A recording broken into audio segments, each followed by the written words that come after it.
ito lang yung problema namin ngayon guys, kasi mahangin tapos medyo may kunting ulan, kaya ano to, challenge.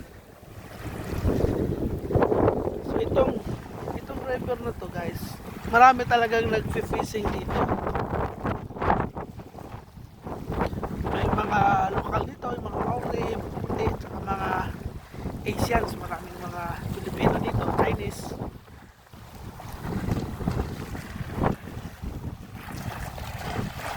Ano?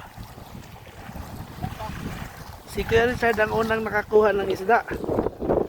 Ang ganda pwesto mo dito, malalim na.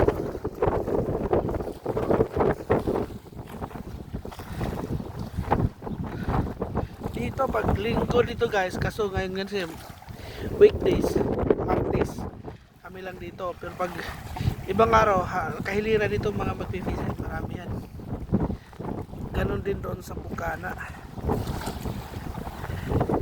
Malamig, parang winter. Yung kasama ko dito, lagi may trouble sa kanyang ano to, sa kanyang reels. What happened? Where's your... Any problem? Huh?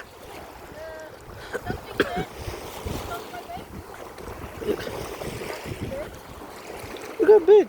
Yeah, would you think they like skin? Yeah, maybe. Try.